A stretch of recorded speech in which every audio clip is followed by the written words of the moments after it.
hapon. Ana-anasad kita sa another episode sa ato ang programa na Higyaw Mindanao.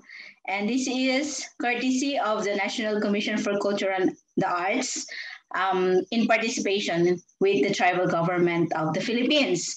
And tonight, alas 10:27 na po ng gabi, naging available ang ating panauhin na mula pa sa Cebu Province ng island of the Philippines. At ikinagagala ko po na ipakilala siya sa inyo sapagkat isa po siya sa kasama ko rin po na lumansad sa pagiging senador noong 2019, kaya po kami ay nagkakilala. At siya naman po ay nagdadala rin ng mga IP group sa Cebu Province. So yan po ang ating kakapanayamin sa kanya. Aalamin natin kung ano ang mga whereabouts ng mga ating mga katutubo sa Cebu, no? Pupunta tayo ngayon sa Cebu Province. So, kinagagala ko pong ipakilala sa inyo, Rajah HUMABON from Cebu Province. Hello, Rajah! Hello, maintak na sa tanan. Higyaw, Mindanao! I would like to extend the greetings and opportunity for inviting me sa Higyaw, Mindanao. Special mention ang ating Governor, Higyawan of the Tribal Government of the Philippines and the National Commission on the Arts, Culture and Arts. Salamat po, Princess, for inviting us in behalf of the Kidatuan, Kirajaan of Cebu and the Visayas Islands. Yes, wonderful. Nako, actually, nafe-feel ko na magiging maganda ang ating conversation ngayon because our guest po ay isang IP lawyer doon sa Cebu Province. So, Rajah, tell us more about yourself, tell us more about your clan, tell us more about your tribe.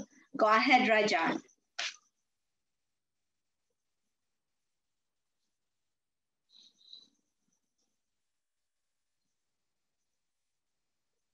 The Rajah, we are a reigning Rajah for, I inherited my throne to my ancestor, my great father, for 85 years. And we have been existing before NCIP exists, before IPRA law was made. So we are from the royal family of Tupas, Kirajaan sa Sugbo, the Sinhapala or the Lion City, is now Mabolo, district of Cebu. I would like also to extend greetings from the Lapu-Lapu, Dato Tagilawod, and the rest of the Lapu-Lapu tribe of Mactan. Our tribal hall is located in Paho, Barangay Paho, Mactan. We are the Bonagen Lumad or Binagong Lumad. Actually, we started in 1994. Wala pang ipralo doon sa Salam Marawi City. The movement is called Tribe People, Christian, Lumad, Muslim, based on Salam, Value Salam, Mindanao's catalyst for peace and cooperation between Bishops Ulama Conference and the Lumad people of Mindanao, Visayas, and Katutubo of Luzon. So as of now, our alliance in missions for the Listed People Group is as a coalition of more than 50 of tribes led by Sultan, and we also have other group which is KMI led by Julian, and the rest of the tribes coalition, and we are heading the NASIC that started as Mindanao Tribal Self-Governance led by Sultan Saud at way back 1960s and 1970s. So now we are in Visayas to continue the traditional tribal government for and in behalf, in general, the tribal government in the Philippines. Wonderful. And we are also a tribal lawyer. And we are the ones helping the recovery of the Boracay, the beautiful Boracay Island in Panay Region 6, along with Dato Maricudo, which is also the convener of IPRA, along with Joseph Buglas, the father of Jennifer Buglas, and Victor Saway. So now we are continuing the legacy with or without the NCIP. Hopefully, the NCCA will now recognize the race and the clan of Tupas and Humabon. According to them, we are no longer a Lumad because we are Roman Catholics. But in reality, we are still Lumad. And in fact, the term Lumad came from the Bisaya people. That is why, sana naman bigyan ng pansin.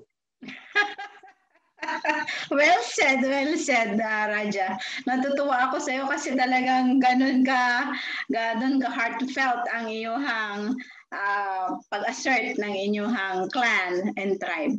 Well, the National Commission for Culture and the Arts really respects all tribes in the Philippines because sa pananaw ng NCCA, lahat naman po tayo katutubo. Yun nga lang, may mga nandun pa talaga sa tradisyonal na mga gawain. Okay, Raja, matanong lang kita, no? Mga ilan po ba kayo sa grupo nyo ngayon? Sa iyong clan? As far as our royal family is concerned, we have 5 sub-rajanate. The Rajanate of Sari Alhu in southern Cebu, the Rajanates of Sari Ukop of northern Cebu, the provincial Rajanate of Singhapara led by Sari Bantog, and the Cebu Metropolitan main Cebu, Central Cebu is Sari Parang, which is the father of Sari Tupas, the first cousin of Sari Humabon, Rajah Humabon. So, in general, the whole Visayas is 2.1 million Sugboanon as far as the Rajanate of Cebu is concerned. But as Visayas is concerned, we have the Kadatuan of Tugas in Siquijor, led by Dato Kehud. We have Kadatuan of Dapitan, which is Bohol, Taguhoy, and Sikatuna. We have Kinatuan of the Masao na Togara of Samar and Leyte. We also have the Kinatuan of Majaas in Region 6 and the Bornean Datus, Datu Sumakwil, and then Datu Puti, and the rest is history.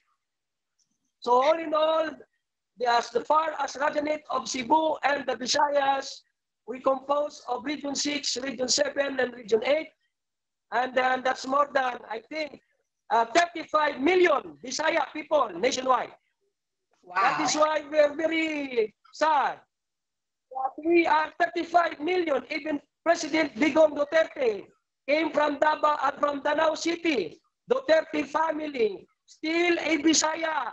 But then again, administratively speaking, we are not part of the listing because the NCIP 110 tribes is just a recycle list of the CNI and Panamin. Naging ONCC, ONCC merged in CIP, and the OMA becomes in CMF. And until today, in reality, the tribes in the Philippines is 175. The only recognized minority tribe is 110, and the 65 majority tribe is not recognized by the NCIP, but recognized under the law, Republic Act 8371, Section 3, Paragraph H. Okay. So and then it was asserted in 13 and 14. It is said like this in Section 14 under autonomous, that the Philippine government, the state itself, recognizes other tribes that are not included in the Muslim Mindanao or outside Muslim Mindanao, not included in Cordillera Igorot people. The other indigenous cultural communities or indigenous peoples are those Hispanic native converted to Roman Catholicism. That is why that is against the law in Section 3, Paragraph H, because the definition of an IP is it has a common history, a language, and a culture, and then as a territory before the colonization or within the colonization and before the arrival of the colonizers. That is why we are recognized under the international law, Article 4 of the United Nations Declaration of Rights, of indigenous people, and we are also recognized under the law of IPRA. What is happening? We are not no longer a cultural minority. It was removed already during Panamin, Marcos time. We are now all indigenous people. In Mindanao, it's called Lumad, and the other part of Mindanao is called Bangsamoro, and then in Luzon, it's called Katutubo, and we are in Bisaya, we are the born again Lumad or Binakong Lumad. That is why in your area, it's called Higyao, Mindanao, but in Bisaya, Hugyao, Kabisayan. Nakakatuwa talaga to si Raja. Very lively. Alam mo Raja, dun sa sinabi mo, parang nare-recall ko yung Philippine history natin sa mga libro na pinag-aralan natin sa mga school natin. Ano? Kasi talagang namang totoo na umpisa pa lang ng Philippine history, si Raja Humabon na yung nadatnan talaga nila Magellan at Magellan. So talagang it's about time na maintindihan talaga natin na meron pa palang mga salin lahi ang angkan ni Raja Humabon. So can you please explain to us, kasi minsan hindi na masyadong naiintindihan yung Raja, Rajanate. Can you expound more on that and explain to us why it is called Raja? Princess, no, bae. If you get the example of the Sultanate of Sulu, before it became a Sultanate, as the Muslim Arab people, missionary came from Saudi, they arrived in Sulu in the year 1280 AD. 1280 AD. In 11th century and earlier than that, in 900 AD, ang tawag sa kanilang leader is Saripada Daon and Saripada Dayang. And the Saripada, okay, was the descendants of the Rajah. Their first ruler is called Rajah. It becomes Tuan, it becomes Timuay, and then comes up with Adatu. Then they are converted to Islam. The Rajah is called a Sultanate. That is why the Datu only hold a barangay. Okay? But the Timuay and the rest of the Tuanship is called a tribal municipality or district congressman. But the Raja composed of the provincial power. That's why they're called Raja. That is the traditional indigenous political structure under Section 16 as per IP concern on the Republic Act 8371. Actually, there is a problem. There's a problem of historical error, and there's a problem of what we call a compromise publicity, because in general, sabihin natin, media, kalahati lang. I don't know. Because of the issue of market value or what is the demand of the market. But in reality, this is our cultural integrity, whether they recognize us or not. We already recognize ourselves. Even in Mindanao, in 1417, there was Itabunaway and Mamalo. The Tabunaway and Mamalo, their Raja, their father is Dumauto. All right? And that Dumauto came from Sarilumay. Sarilumay came from Chula Dynasty, and Chula Dynasty is reigning Majapahit, Srivijaya, and then it is actually the what we call Maharlika Empire Kingdom. When you see an empire, empire is built by kingdoms, while a kingdom is built by the soldiers. We are all island kingdoms, ruled by Raja, distributed to the Tuanship Timuay in the Luzon is called Kabudong or Budong, and then the lower part is Datu. So that is the indigenous political structure. However, in the Sultanate of Cebu and Visayas, our political polity is called Mandala polity. What do you mean by Mandala polity? It is a round circle. It's like King Arthur and the Knights of the Round Table. Wow. Wow. Oh, it's the first time I heard about it, you know. Go ahead, Raja, go ahead. So now, since we are already recognized by the international law, specifically on the international customary law, that is Article 4 of the United Nations Declaration of Rights of Indigenous People. Please, please do not believe us. Do not believe me. Investigate. After you investigate, you can do nothing or do something. Because after all, it's about our integrity of culture. What is culture? It's like a student ID. If you're a student, you have a student ID. If you're an employee, you're an employee ID. But as a tribe, this is our cultural ID. If you remove our cultural integrity, whether it is intentional, accidental or not, if you remove our cultural identity, what is left? Only colonial entity. And that is the problem why we are scattered. Because we don't know where we belong, we don't know where we came from. Of course, we are confused in the near future. That is why it is very important to us. It is very important to all the Mindanaoan tribes, the Visayas tribes, and also the tribes in Luzon. Come to think of it, even in Malaysia, Indonesia, and Brunei, Asa Bisaya, Luzon Bisaya, Dayak Bisaya, Ugis Bisaya, and in Visayas, there's Pintados Bisaya. That is why during the colonization, when what we call the Manila-Acapulco trade of the Spanish crown, they remove the trade route, they control the trade, and they remove our government.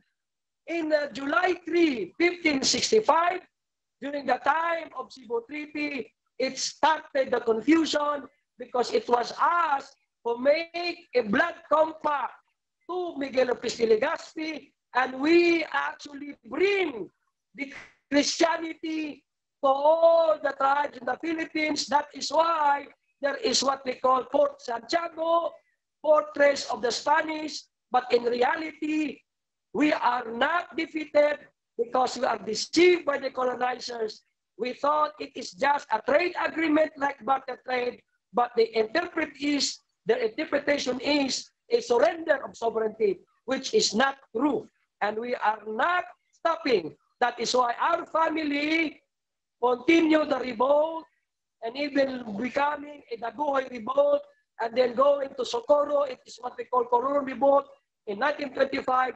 Until now, that revolt of the tribe and royal family is still existing. No longer in the battle of the arms and cannons and guns, but in the battle of the court using customary law. Wow. So that's how, ganun kahaba ang pakikibaka. Grabe. Yes, definitely. So, na-amaze ako sa'yo, Raja. So, klaruhin natin, yung word pala na Raja is really an IP. IP pala yan siya. Kasi sa mentality ko, when you say Raja, Muslim talaga siya. So, yung pala siya is IP na talaga siya na terminology before pa. So, naging the Raja actually is what we call Raja. It's an Indianized kingdom. Indianized kingdom. We are the Indian of the East in the Orient, pearl of the Orient Seas. It started in southern India. It migrated to Sri Lanka. Then it comes to the Thailand area, to the Vietnam area, to the Borneo, then arrived in the archipelago, accepted by the Negrito Maricudo tribe, which is Australian Aboriginals from Australian area. That is why the intermarriage of the Indianized kingdom, intermarriage to the Negrito, it is called what we call the Kalibugan. That is why the Maharlika in general is Kalibugan, because the black and the Kayumangi intermarriage is called Kalibugan. That is why, what do you mean by a tribe? Tribe is composed in this manner. Family plus family equals a clan. Kaya may tinatawag na clan reunion. Clan plus clan with a territory and language is a tribe. When a tribe intermarry to another tribe, it is called a nation. And when the nation has laws and constitution, it is called a state. That is why, as a state, we are the State Republic of the Philippines. As a nation, we are Bansang Maharlika. And as came from the tribes, came from the clan, came from the families. That is why we call the song, Ako ay Pilipino, Dugo Maharlika. Understanding? Yeah. Ano ko kasi parang hindi ko na nakita sa mga libro talaga yan, Raja, no? Para kang yung walking IP encyclopedia ngayon.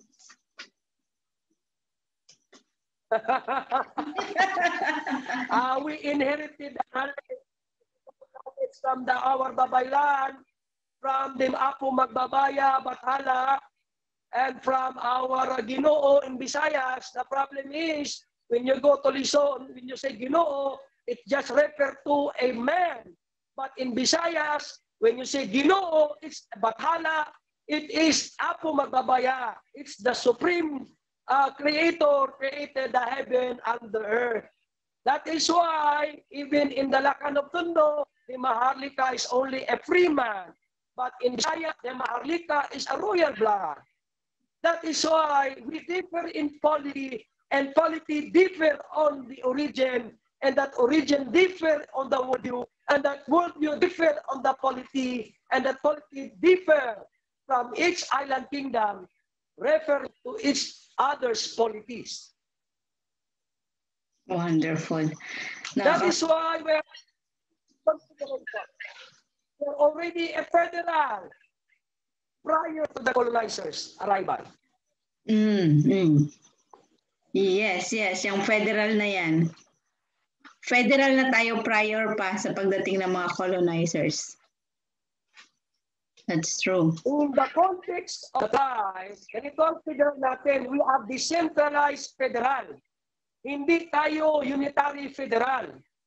Kasi noong unang panahon, when the tribe has a common enemy like Limahong, the Japanese pirate, bago pa dumating ang ibang mga kalaban natin, when the Japanese pirate raid the archipelago island kingdom, all the Datu, Rajah, Timuay, wala pang sultan noon, they confederate one to another because we have individual problem that needs individual solution. We have corporate problem that needs corporate solution. That's why our federal is what we call decentralized federal, because when the enemy is defeated, they go back to each other's autonomy according to its areas. That is why the tribal federal is not unitary federal. It is a decentralized federal respecting one to another according to its autonomies. Definitely, which is really happening until now. Oo. Ganyan talaga kasi hindi pwedeng makialam yung ibang leader sa teritoryo ng may teritoryo. Pero pag may problema ang isang datu, pwede siyang sumangguni at humingi ng tulong sa ibang datu. Diba? Correct. That is what we call now alliance. The alliance. Federal pa rin ba? Okay. That is why someone asked me, anong klaseng federal? Federal ba ni Lenny? Federal ba ni Gloria? Federal ba ni Duterte? Ang sabi ko naman, it should be a tribal federal. In the Oriental context, hybrid with the Western context in order to cope up with the modern times, not leaving the Oriental setting. Okay. That is why on the what we call the Puno Commission, hindi mo makikita doon ang element of the tribal federal because they always mention the federal format from France, from Germany, from etc. My friends, please, we are a nation influenced by the Western, and we are still in the Eastern country, so we have to cope up. I am proposing for a hybrid federal, not just a Western type of federal. Okay, so may sariling version ka, Raja. It is not actually a sariling version. We have to be an inclusive federal, hindi yung exclusive federal. Kasi ang mangyayari dyan, kung doon sa Puno Commission ng Primer ng Federal, ng Bayanihan Federal, when we met in the hotel, in the lounging, I already told the team of the former Chief Justice Puno, I said to them, where is the tribal here? Where is the tribal court? You have a Sharia court, but where is a tribal court? Halimbawa, mag-aaway ang manubok versus the taas-usog. Anong korte maglilitis sa kanila? The Manubo people has the tribal court in itself.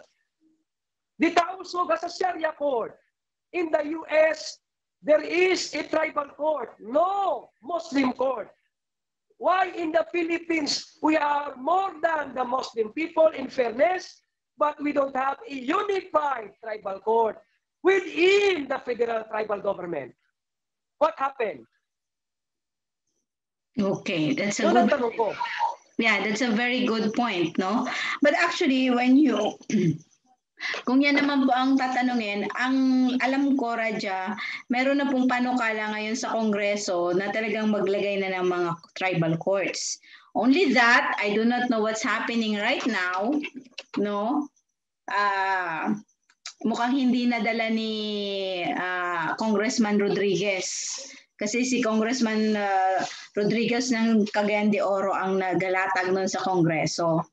But then, Raja, kahit naman hindi pa natin sabihin na ilagay, gawin ng Kongreso, gawin ng Senado yung tribal court, we exist, the IP naman have their tribal courts na naman ever since. They have their customary way of, you know, facilitating their kanang pagkuhan sa ilang mga problema within their domains. So siguro, yung sinasabi mo, unified tribal court, yan yung posibleng national level na tribal court na gusto mong ipanukala. And do you think, pag nagkaroon ba ng national tribal court, ang higaunon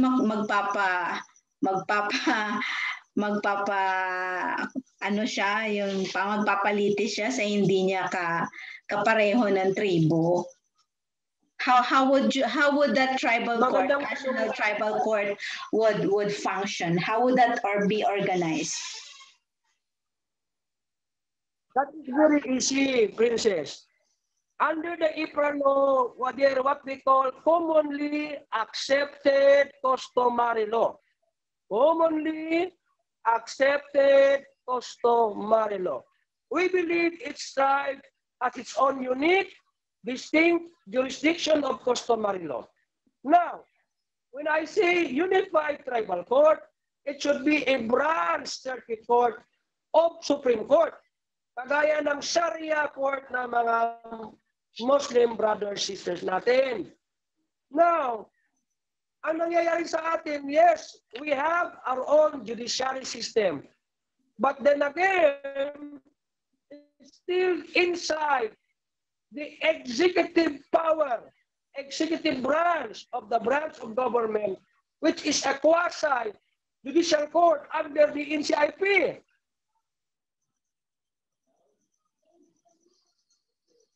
Wala siyang judicial power. In reality, under what I am pleading to you, my friend, all the tribes in the Philippines, kung sino nakikinig sa akin, we are pleading to you that we should have a branch circuit court of the Supreme Court called a tribal court like the U.S. tribal court in United States of America. I see your point. Yeah, I see your point.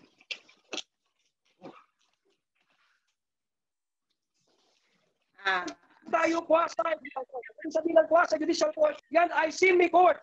Ibig sabihin, Oo. Kumbaga lagi na lang dun sa level kung saan yung problema, dun lang. That is why our problem is always revolving in the office of Malacanang. In our times, it is called admin time. Oh, nawawala. Okay. It has no judicial power. Kaya ang nangyayari sa tribal, pumupunta sa United Nations for decolonization. That would be the last resort. At mahirap ang decolonization. Maaring magwatak-watak tayo bilang mga isla, watak-watak mga tayo bilang teritoryo, at watak-watak tayo bilang tribal government. That is very crucial issue. Yeah, I understand your point because there are national issues that should be solved in the National Tribal Court. Oo. Kasi nga naman yung oo. At saka may mga international issues then supposed to be like I see your point, like for example the problem in Sabah. It concerns also the indigenous people of the part in Hulu-Sulu, like something like that, and it should be dealt with in the National Tribal Court. So, what do you think? Ibabalik ko po sa iyo yung panukala mo, tanong yung gusto nyo. Ano pong gagawin natin para makapagtayo tayo ng National Tribal Court?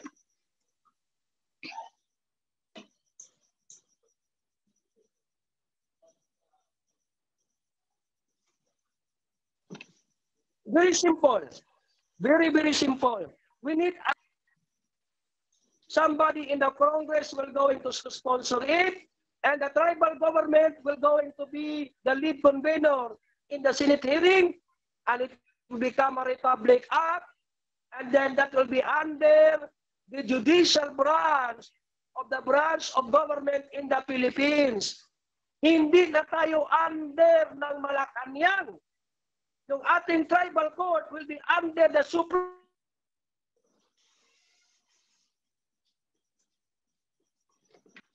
Court, the highest law, the highest judiciary law. Yung ating kanti, magiging judiciary kanti. Hindi lang siya administrative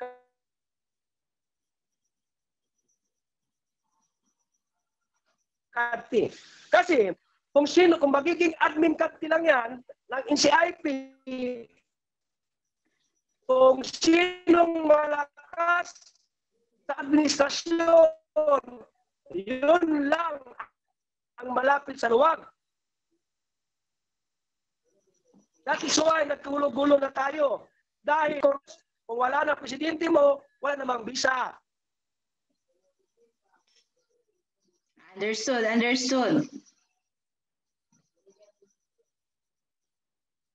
But actually, right? Judicial title na ang permanent title of the tribe. We will make the country as judicial title, not Malacanang admin title.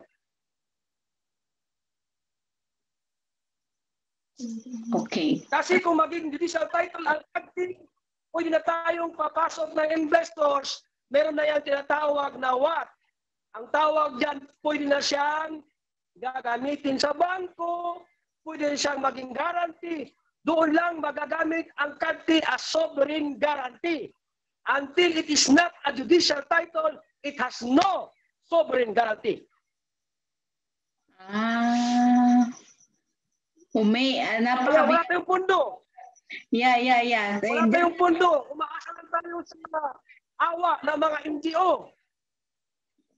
I see your point. Oo. Kasi nga ngayon, tama ka Raja, kasi nga ngayon kahit pa malalaki ang mga kanti natin, nafo-fall pa rin tayo, kagaya here in Bukidnon, ang mga kanti dito, rinirentahan ng mga multinational companies. So kung you mean, pag naging judicial kanti na siya, mismo ang IP na, ang pwede mag-guarantee na. But do you think is it parang pag kasi ginaranti na sa bangko, parang makakatakot na Raja. Hindi ba tayo mabaon sa utang ang mga kadti holder niyan? No. What you mean by sovereign guarantee? No, no, no. Not like that. Hindi yan guarantee, makinig.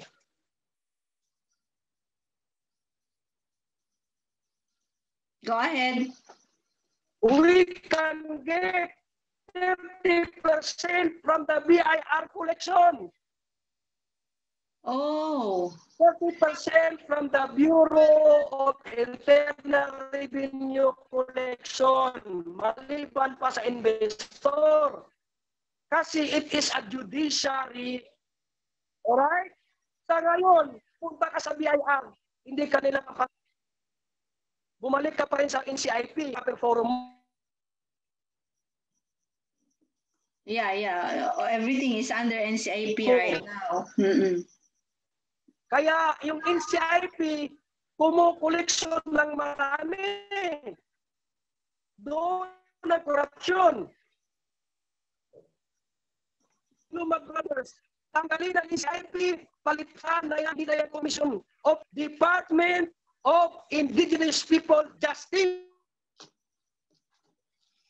Yes, yes, yan. Isa yan sa pinaglaban natin, Department of Indigenous People. Kagaya Department of Justice. Yeah, Kasi yeah. ang komisyon ay limitado ang kapangyarihan. So dapat magkasabay ang bill na yan. Ang NCIP gawing Department of Indigenous People Justice at meron pang National Tribal Court. Wow. Judiciary Branch Court of Supreme Court. Kagaya ng tawagin na niya na Circuit Court. Kung tawagin ay Sharia Court, Circuit Court of the Tribal Court. Bahagi na tayo ng budget ng Judiciary Branch of Government. Okay. Yeah, yan yung sinasabi ko na dapat yung mga baylan natin. I get your point now, Raja. Kung saan tayo maghihiring, sa ilalim ng puno ng mangga, sa waiting sheet, kaya pagkatawanan tayo ng mga buwisit. Yeah. Definitely, Raja. Kasi talaga sa mga ikot-ikot ko, naawa ako sa mga baylan natin, sa mga nagsisettle. Kaya pinagtatawanan tayo kasi nagsisettle ng mga...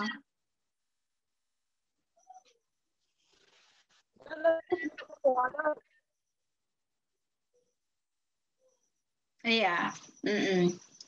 Kasi nga hangga't walang budget ang tayo from the National Court, hindi rin makakagalaw ang mga dato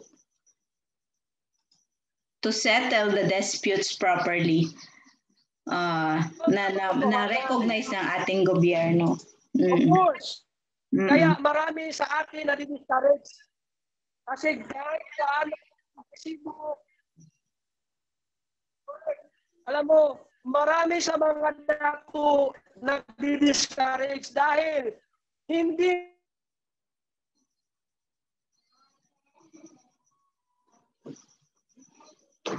niya ma-fully implement ang kanyang judiciary power. Hindi niya fully ma-implement ang kanyang executive power. Dahil, bakit?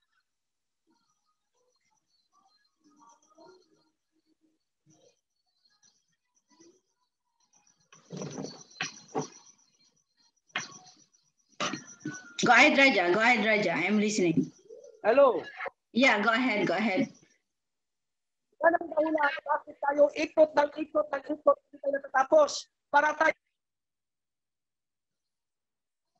So you mean, Raja, that's the very reason why you are isang palaka na nahulog sa balon. Yung palaka nahulog sa balon, akala na yun lang.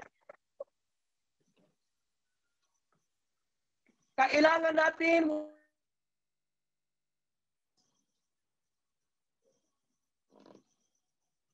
umupo bilang senador, princess. Mas maraming tribal na senador, mas maganda. We need more votes in Senate. Kasi hindi na tayo naiintindihan.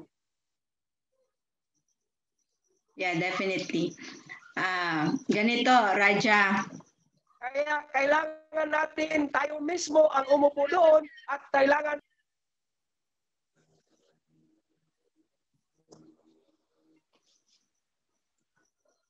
Yan.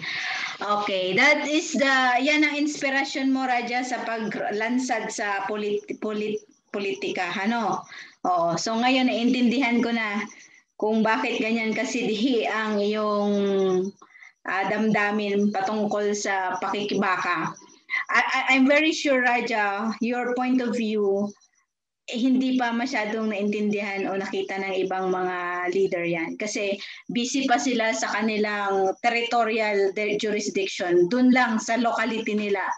But your mentality is more on a national level na kailangan talaga magkaroon tayo ng sovereign, yung sinasabi mo pa na magkaroon tayo ng sovereign na pagkilala.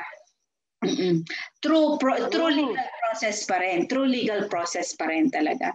That's why, actually Raja, dapat talaga ngayon, sa panahon ngayon, ako, kahit pa hindi, Raja, ako talaga, even though I ran last 2019, hindi ko linalagay sa isip ko na every election magraran ako. Ito lang ginagawa natin to para yung mga IP leaders din mamulat sila sa katotohanan na there is more to do.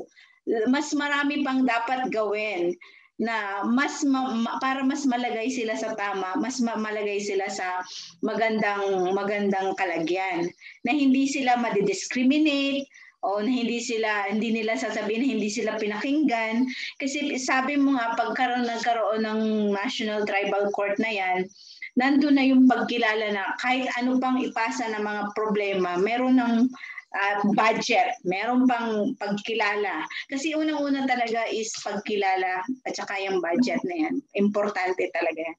Kaya I salute you, Raja, for your very informative and meaningful, meaningful talaga siya na, alam mo yon, na parang nakita mo na yung dapat gawin Raja, may I know, personally, what's your educational attainment po ba? Kasi yung pananaw mo, parang hindi ko nakita yan sa ibang mga dato parang educationally, how far have you gone in education po? Princess, with due respect to everybody, I am just a janitor with 6 doctorate. Ako isang janitor na may 6 na doctorate. Wow, doctorate. Yeah. Doctor of Theology, Doctor of Ministry, Doctor of Humanity, Doctor of Divinity, and Doctor of Customary Law. That's why I am an educator, I am a bishop, I am a tribal council, and I am your midwife, and I am just a janitor of all. A janitor. Oh, all in one, Both and abroad. Wonderful, wonderful. It's really nice to know na merong ganitong Raja around the Visayas region na talaga naman who's fighting for more profound, mas malalim na pakikibaka patungkol sa kalalagyan ng mga katutubo sa bansang Pilipinas. So Raja, I know na napakalalim na ng ating napuntahan na sa usapan natin. Are there more issues and concerns you need to raise na iparating natin sa mga kababayan nating katutubo? Other than the tribal court, other than the,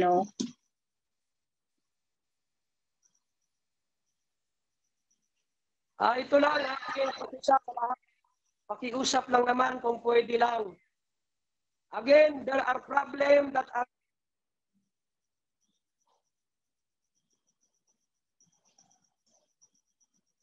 individual in nature that needs individual solution.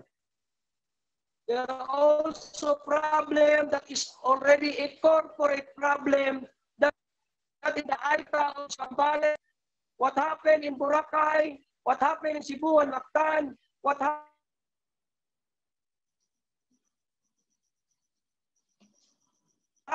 in Mindanao, we have the same yung national problem. Yung ating agawan, ang ating teritoryo, dahil yung ating... Patay. Ay, Raja. Kaya nga, ang ating kapangyarihan, akala ng lahat, yan ay enough. Hindi po yan enough. Kasi tayo ay quasi judicial power only under the mercy of NCIP.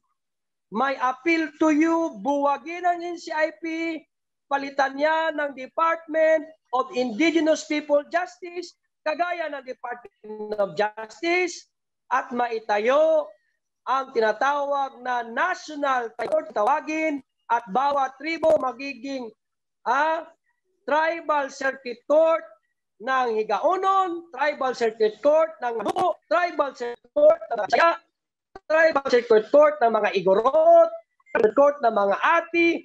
All in all, it should be 175 tribal circuit court, which is the branch court of the Supreme Court, highest court of the land, which has the budget of the judiciary branch, at meron tayong sariling building, may sariling korte na talagang tawagin.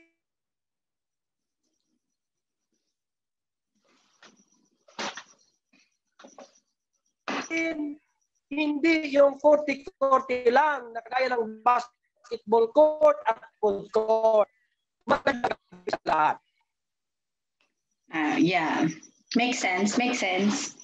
Oo.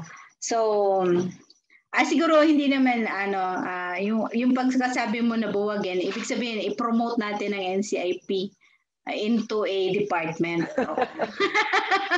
Kasi baka may masuko ang NCIP.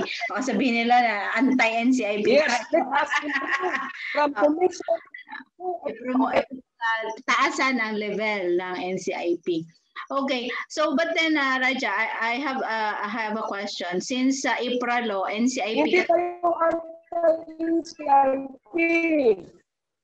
Ang ibig ko sabihin, ang NCIP ay isang sa Pilipinas lang.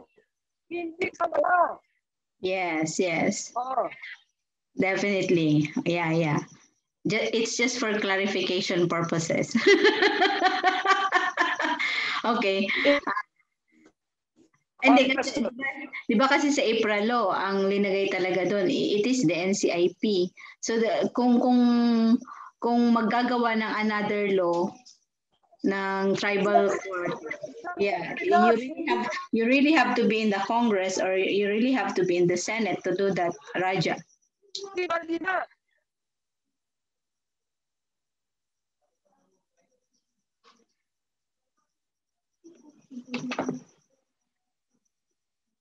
Sampa, yung tinatawag na senior citizen at PWD,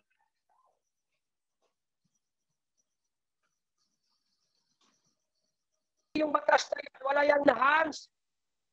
Hello? Yes, go ahead. Okay, bigyan kita ng example. Yung PWD at saka senior citizen, dati wala yung mandatory 20% discount. Alright? Yeah. Ginawa nila, gumawa ng panibagong batas, inamindahan nila, ginawang enhanced PWD at saka Senior Citizen Act or law na mandatory ang discount nila. Alright? In the same manner, we will have another enhanced law of IPRA law. Yeah, amended law. Hindi natin we will enhance it with a superior law, Superior Republic Act. Kasi pag hindi natin gagawin yan, yung sardinas na NCIP, mananatiling sardinas yan. Hindi yan magiging balyena. Dapat magtawagin yang tawagin yang Department of Indigenous People Justice, at ito namang ating tribal court, panibagong batas, tatawagin siyang National Tribal Court, at yung mga tribal, indigenous people, may kanya-kanyang branch circuit court, kung tawagin ay tribal branch circuit courts. Okay. Klaro po ba yan? Yes, yes. I think I think by now you should have the draft of that law, because whether or not makapasok tayo in politics, we should be doing that. We should lobby that to the Congress and to the Senate.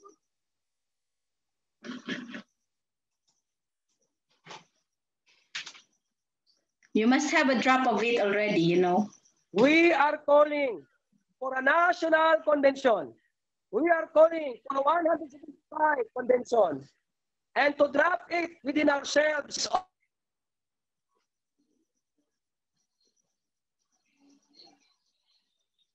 So we have to agree in a common law. There is no unified customary law, my princess, our princess. Yes, yes, true, true, true. We need to convene again to create a unified, commonly accept. Until it is done, then everything will be a Disneyland. I hope so. I hope so. I hope so that Disneyland will come soon. Okay. Because as of now, we have exercised only unique, independent, distinct customary law. We have to come up with a unified national needs a convention, not just 110 tribes, but 175 tribes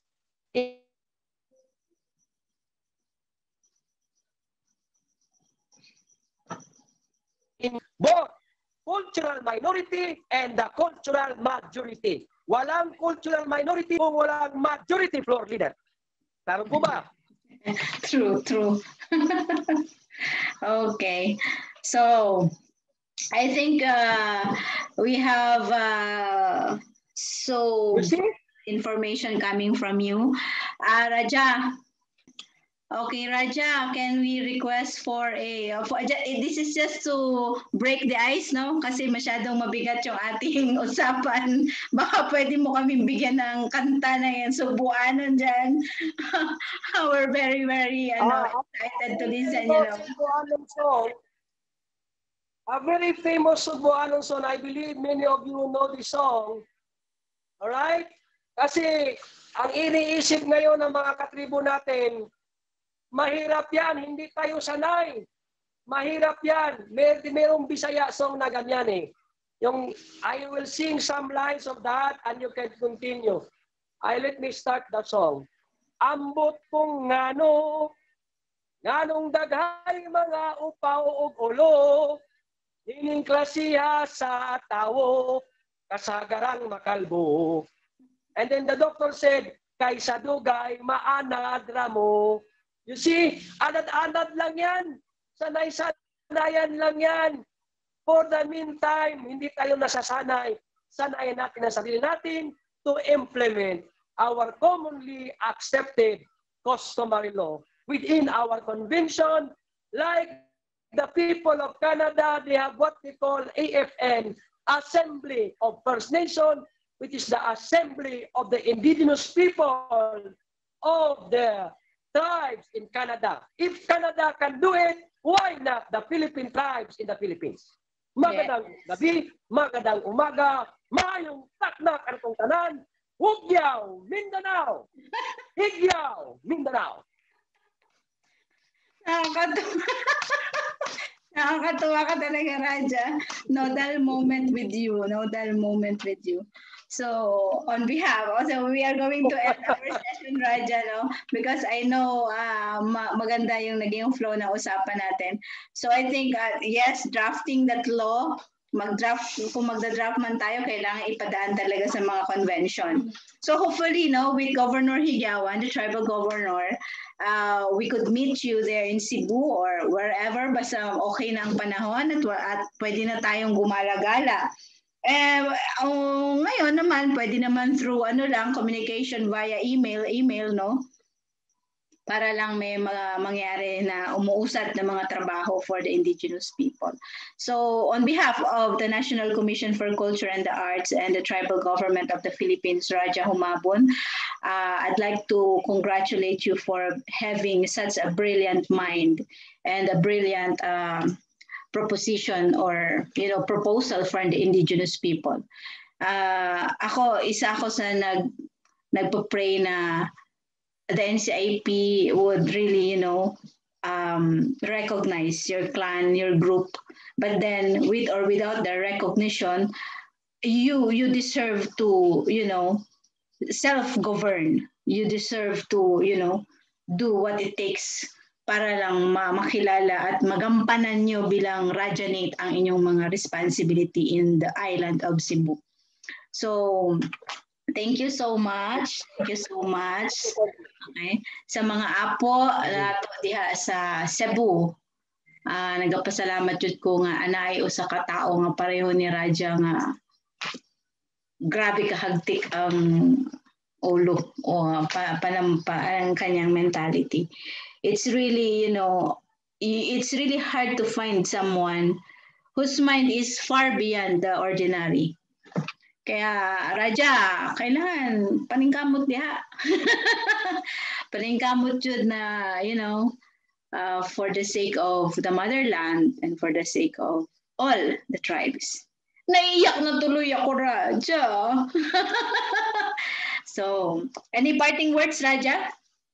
Go ahead.